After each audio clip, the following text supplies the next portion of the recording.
Hello guys, आप सभी का आपके अपने चैनल माइजिक से कार्ड में स्वागत है। जैसा कि आप सभी को पता है कि आज से एग्ज़ाम स्टार्ट हो चुके हैं। तो जो भी हाई स्कूल के स्टूडेंट्स हैं या जो इंटरमीडिएट के स्टूडेंट्स हैं, उनके लिए वीडियो बहुत ही खास रहेगी, क्योंकि आज हम बताएंगे चित्रकला के बारे में।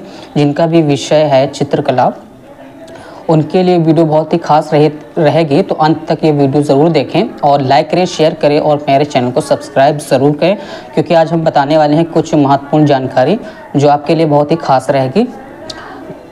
जब हम एग्ज़ाम सेंटर पर जाएं, जिस दिन आपका कला का पेपर होगा, वैसे तो इंटरमीडिएट वालों का 3 मार्च सोमवार का दिन 3 मार्च को चित्रकला का पेपर है।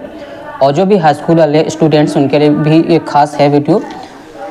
जिस दिन आपका चित्रकला का पेपर होगा, एग्ज़ाम होगा, उस दिन आप एग्ज़ाम सेंटर पर जाएंगे तो कुछ चीज़ें आपको, वैसे आप सभी को पता है, लेकिन आपको फिर से मैं बता दूं, आपको कुछ चीज़ें लेके जाना है। जैसे कि आपको पता है स्केल की ज़रूरत पड़ती है, स्केल होना चाहिए आपके पास, और चांदा भी आपको ले जाना है एग्ज़ाम में। ये है आपका प्रकार, ये ले जाना है आपको, स्केल, चांदा, ये प्रकार हो गया। आपको एक नटराज पेंसिल ले जानी है इस तरीके की। जब आप ड्राइंग बनाएंगे, जब उसका स्ट्रक्चर खींचेंगे, संरचना बनाएंगे, तो आप नटराज का यूज़ करेंगे पेंसिल से। जब आप स्ट्रक्चर बनाएंगे तो नटराज पेंसिल आप ज़रूर ले जाएं। एक शार्पनर होना चाहिए, ये कटर है, कटर ले जाना है आपको। एक अच्छी सी जो डॉम्स की आते हैं या अप्सरा की रेज़र होती हैं, तो ये आपको ले जाना है वहाँ। ये रेज़र हैं आपकी, ये भी रेज़र है। और जब आप ड्राइंग बनाएंगे तो नटराज से आपको पूरा उसका स्ट्रक्चर बनाना है। जब शेड करने की बारी आए तो आप नटराज पेंसिल से शेड नहीं करिएगा। आपको इस तरीके की पेंसिल आती हैं, जो मैं आपको दिखा दूं, ये पेंसिल हैं। तो आप इस तरीके की पेंसिल 2-3 इसमें की ख़रीद लीजिएगा। जैसे कि जब आप शेड करेंगे तो आपके पास 2B होनी चाहिए पेंसिल। ये है 2B पेंसिल, और 2B हो या 6B हो या फिर आपके पास 4B पेंसिल हो, तो इस तरीके से आपको शेड करने के लिए ये पेंसिल ले जानी है। 2B, 4B या 6B आपको पेंसिल अपने पास रखनी है शेड करने के लिए, क्योंकि जब आप शेड करेंगे तो वो जो उसकी ब्राइटनेस होती है, जो लाइट जहाँ पे दिखानी होती है, जहाँ पे हमें डार्कनेस दिखानी होती है, तो इन पेंसिल का यूज़ करिएगा नटराज से। बाकी आपको स्ट्रक्चर बनाना है। और आपको जब शेड करना है, जब उसको ब्लेंड करेंगे, पेंसिल से शेड देंगे उसको, फिर उसके बाद जब हम उसको ब्लेंड करेंगे तो आप उंगली से मत करिएगा, फिंगर ऐसे से ना करिएगा। या तो आप एक रुई कॉटन ले जाइएगा, रुई, या एक बड्स आती हैं रुई की तीली जिसको कहते हैं वो, या फिर ये इस तरीके का ब्लेंडिंग ये स्टम्प आता है, आप इसका भी यूज़ कर सकते हैं शेड करने के लिए। तो जब आप इस पेंसिल से आप स्ट्रक्चर बनाएंगे, इस तरीके से आप पेंसिल से स्ट्रक्चर बनाएंगे, तो शेड करने के लिए आपको 4B, 2B या 6B पेंसिल का यूज़ करना है। तो आप सबसे पहले आप तो 2B या 4B या इससे आप पहले इस तरीके से शेड देंगे उसको। इस तरीके से आपको शेड देना है। ये आपका शेड रहेगा। फिर क्या करिएगा, जो रुई वाली तीली आती है या ब्लेंडिंग ये स्टम्प होता है, इससे आपको ब्लेंड करना है ऐसे। या आप कॉटन स्टिक, कॉटन भी ले जाइएगा। अगर आपको ये ना मिले तो आप कॉटन या जो रुई वाली तीली आती है बर्ड्स, उसका यूज़ कर सकते हैं। तो इस तरीके से आपको ब्लेंड करना है 2B पेंसिल से ऐसे। फिर क्या करना है, आपको एक बार में शेड नहीं देना है।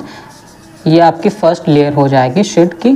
फिर क्या करिएगा, 6B या 4B पेंसिल, इसके ऊपर एक दोबारा फिर से इसको शेड देना है। जहाँ पे आपको पता हो, जहाँ पे हमें लाइट दिखानी होती है, डार्कनेस, तो जहाँ पे डार्कनेस दिखानी होती है तो वहाँ पे इसके ऊपर हमें दोबारा से शेड करना है। ये पेंसिल थोड़ी सी 2B, 4B से डार्क होती है, तो आप 6B पेंसिल का यूज़ कर सकते हैं। इस तरीके से आपको करना। फिर क्या करना है, आपको ब्लेंड कर देना है। ये जब आप ऐसे ब्लेंड करेंगे तो जो आप चित्र बनाएंगे, जो भी आपको वहाँ एग्ज़ाम में प्रश्न पत्र में आपको मिलेगा, तो इस तरीके बनाइए। यहाँ पे थोड़ी सी लाइट होनी चाहिए, जैसे कि आपको अगर बैंगन मिल गया या बॉल मिल गई तो इस तरीके से आप बनाएंगे। इधर लाइट आपको रखना है, जिधर आपका वो जिधर से आपको शेड देना है तो उधर से आपको डार्कनेस दिखानी है और लाइट दिखानी है। तो ये पूरा आपको पूरा जो ये होता है इसको आपको शेड नहीं देना है, एक साइड से आपको शेड देना है और दूसरी तरफ हमें लाइट दिखानी होती है।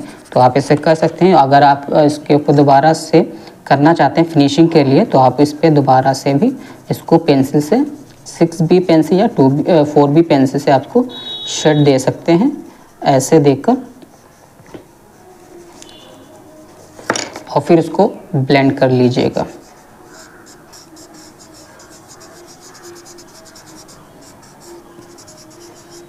तो जो भी आपको ड्राइंग में मिलेगा, जैसे कि मैंगोज़ वगैरह हैं या जो पपाया पपीता होता है, सुराही आ सकती है, फावड़ा होता है, बाल्टी भी इम्पॉर्टेंट है, और मिट्टी का घड़ा भी बहुत ही इम्पॉर्टेंट। ये जो चीज़ें हैं या कटोरी हो गई मिट्टी की, ये जो चीज़ें हैं आपको ये बनानी होती हैं।